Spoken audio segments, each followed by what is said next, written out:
Knowledge is not power. Execution knowledge is power. Look at this branch.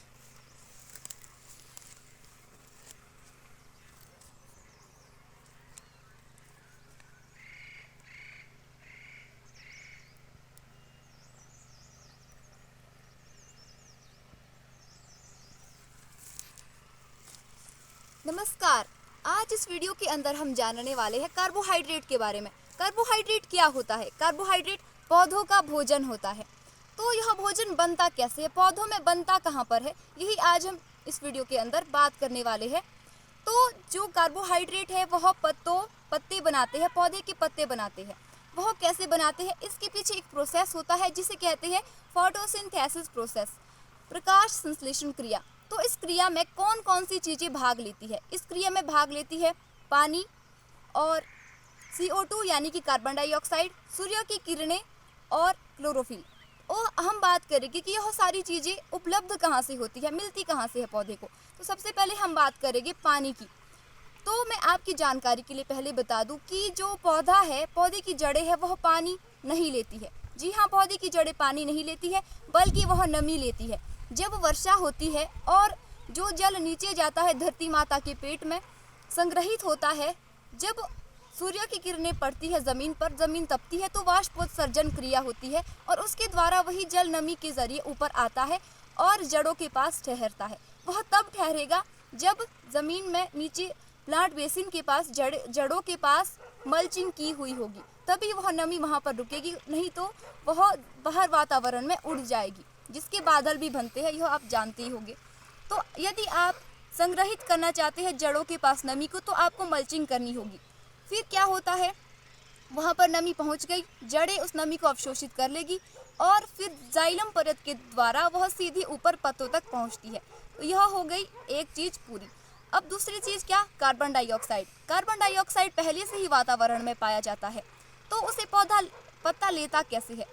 जैसे वातावरण में अनेक सारी गैसें हैं, जिस चीज़ की पत्ते को आवश्यकता होगी वह वही लेगा। जैसे हम मनुष्य ही ले लीजिए, मनुष्य को आवश्यकता होती है ऑक्सीजन की, तो हमारे पास ऑक्सीजन को अपने फेफड़ों में भरने का साधन है हमारी नाक। लेकिन जो पत्ते हैं, वह उसके पास क्या साधन है कार्बन डाइऑक्साइड को अपने अंदर लेने की? उसके पास भी साधन है। पत्ते पर छोटे छोटे छिद्र बने हुए होते हैं, उसे कहते हैं रंध्र, और अंग्रेजी में उसे स्टोमेटा कहते हैं। तो वह उस रंध्र के जरिए कार्बन डाइऑक्साइड को अंदर, पत्तों के अंदर, और ऑक्सीजन को पत्तों के बाहर छोड़ता है। तो वह ऑक्सीजन बनती कैसे है, यह भी इसी प्रोसेस में हम आगे जानेंगे। तो दूसरी चीज़ हो गई कार्बन डाइऑक्साइड। तीसरी चीज़ है सनलाइट।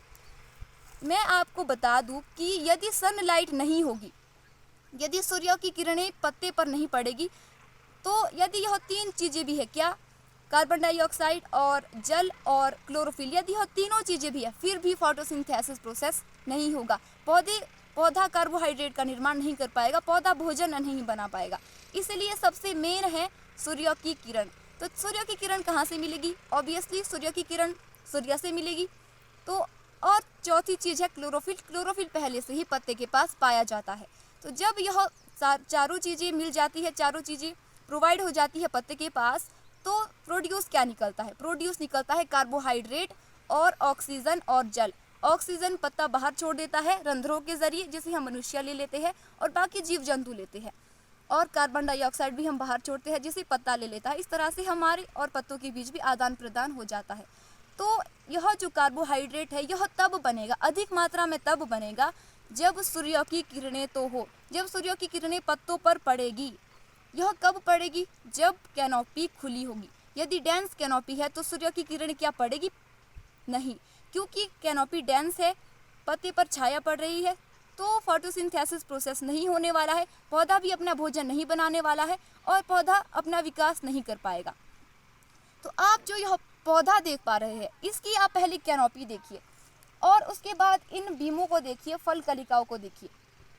इसकी कैनोपी को हमने डेंस नहीं रखा है, खुलाया है। आप इसे देखिए, पूरी इसमें कोई ऐसी ब्रांच नहीं है जो दूसरी ब्रांच पर अपनी छाया डालती हो, जिससे फोटोसिंथेसिस प्रोसेस में बाधा पड़ती हो। ऐसी कोई भी ब्रांच नहीं है। उसके फलस्वरूप यह बीमें, यह फल कलिकाएं, इन फल कलिकाओं का निर्माण होता है और हर साल यह अच्छी प्रोडक्शन देता है। तो हम क्या कहते हैं, बागवानों में भ्रांति क्या फैली हुई है, वह कहते हैं कि यदि हम खुद से उन्हें न्यूट्रिशन नहीं देते हैं, पौधों को न्यूट्रिशन हम खुद से नहीं देते हैं, तो वह विकास नहीं कर पाते हैं, अच्छी प्रोडक्शन नहीं देते हैं, अच्छी क्वालिटी फ्रूट्स नहीं देते हैं। यह ऐसा नहीं है, इसका जीता जागता सबूत यह पूरा का पूरा ऑर्चर्ड है। हमने 2020 से ही खाद डालना बिल्कुल बंद कर दिया था, तो उसके बाद से हमारी प्रोडक्शन घटने की बजाय 2 गुना 3 गुना हो गई, बहुत ज़्यादा प्रोडक्शन मिलती है। आप देख भी रहे होंगे यह बीमो, आप इन बीमों को देखिए कितने स्वस्थ बीमे हैं। तो हमने इसमें किया क्या, जो पत्ता कार्बोहाइड्रेट बनाता है, सबसे पहले आपको क्या करना है, सबसे पहले आपको कैनोपी को खुला करना है। यह कैसी होगी, जब आप सही प्रूनिंग और ट्रेनिंग करेंगे। जब आप प्रूनिंग करते हैं तो उस समय आपको क्या बात ध्यान में रखनी होगी, जहाँ जहाँ पर आपकी कैंची जा रही है कट मारने के लिए, तो आपके दिमाग में यह बात होनी चाहिए कि मैं ऐसा कट मारूं कि जिससे प्रत्येक पत्ते पर धूप पड़ सके। जब सीजन स्टार्ट होगा तो उस समय प्रत्येक पत्ते पर धूप पड़ सके, मैं ऐसी इसकी कैनोपी बनाऊं, ऐसी इसकी प्रूनिंग करूं। आपको यह बात अपने दिमाग में उस समय रखनी है। फिर दूसरी बात क्या, पौधे को आपने डेंस नहीं बनाना है, पौधे को आपने खुला रखना है, उस पौधे की कैनोपी को आपने इस तरह से खुला रखना है। दूसरी बात ये, और आप किस तरह से सहायता कर सकते हैं पौधे की भोजन बनाने में, आप नीचे प्लांट बेसिन में मल्चिंग करेंगे, तब जाके नीचे नमी रुकेगी जड़ों के पास, तभी जड़ें पानी ले पाएगी, पानी या नमी ले पाएगी। तो इस तरह से आप पौधे की मदद कर सकते हैं। आप क्या करते हैं, आप खुद ही कुछ झोल झाल में लग जाते हैं, या न्यूट्रिशन करते हैं, या फिर फॉलियर स्प्रे करने में लग जाते हैं। यह ज़रूरी नहीं है, पौधा अपना भोजन खुद बनाता है। आपको बस पौधे को सही दिशा देने की आवश्यकता होती है। सही दिशा कैसे, जैसे जब महाभारत का युद्ध हुआ था, तो उस समय 2 भाइयों के बीच की वह लड़ाई थी, कौरव और पांडव।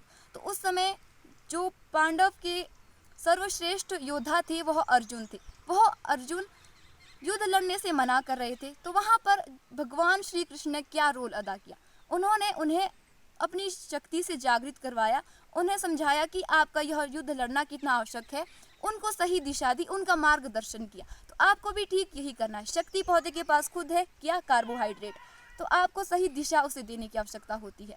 सही दिशा कैसे, आप जब इसकी ट्रेनिंग सही करेंगे। जैसे मान लीजिए पौधे ने अब अपनी डिज़ायर हाइट पूरी कर ली है, जितना आप उसे बढ़ाना चाहते हैं वह डिज़ायर हाइट पौधे ने पूरी कर ली है। अब आपको उसे सही दिशा क्या देनी है कि ब्रांचेस को अपने बेंड कर देना है, बस इतना सा काम करना है। बाकी अपना काम पौधा खुद करता है। वह आपको क्वालिटी फ्रूट भी देगा, अच्छी प्रोडक्शन भी देगा, जैसे कि हमें दे रहा है। जो चीज़ मैं अप्लाई करती हूँ वही आपको बता रही हूँ, मैं आपको इधर उधर की बातें नहीं बता रही हूँ। जो मैंने खुद एब्जॉर्व किया है वही मैं आपको बता रही हूँ। तो आपको इस तरह से प्रैक्टिस करनी है अपने बगीचे में, ताकि आपको अच्छी प्रोडक्शन मिल सके। इससे क्या होता है, पौधे की आयु भी बढ़ जाती है। पौधे की आयु कैसे, यदि आप फर्टिलाइज़र का इस्तेमाल करते हैं तो उससे पौधे की आयु कम हो जाती है।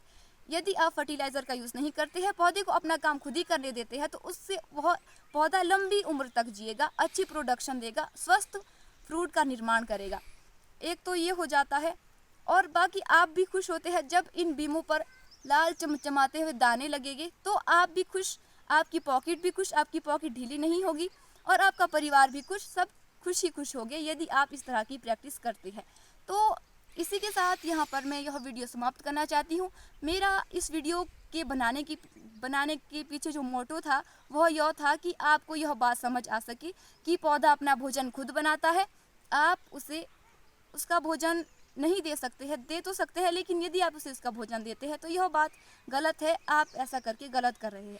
तो आपको यह बात समझनी होगी। आप इस बात को अपने बगीचे में इम्प्लीमेंट भी कीजिए, और मैं आपको इस बात की गारंटी देना चाहती हूँ कि यदि आप यह प्रैक्टिस सही करते हैं तो 100% गारंटी है कि आपको अच्छी प्रोडक्शन और अच्छी क्वालिटी मिलेगी ही मिलेगी, जैसे कि मुझे मिली है। तो इस वीडियो में इतना ही। और हाँ, आने वाली सीज़न के लिए वैसे लोअर बेल्ट में तो बर्ड ब्रेकिंग शुरू भी हो गई होगी, स्टेजेस बर्ड ब्रेकिंग के बाद की स्टेजेस चल रही होगी, लेकिन जहाँ पर मैं रह रही हूँ वहाँ पर बर्ड ब्रेकिंग फ़िलहाल हो ही रही है। तो जो नया सीज़न आ रहा है उस सीज़न के लिए आपको बहुत बहुत शुभकामनाएं। गुड लक, आपका यह सीज़न अच्छा रहे, अच्छे खूब चमचमाते हुए फल आए, अच्छी प्रोडक्शन आए, और अच्छी क्वालिटी फ्रूट्स बने, आप खुश रहे और आपके परिवार वाले भी खुश रहे। तो आपसे लेती हूँ विदा। इस वीडियो में इतना ही, मिलते हैं अगली वीडियो में किसी नई जानकारी के साथ। तब तक के लिए नमस्कार, धन्यवाद।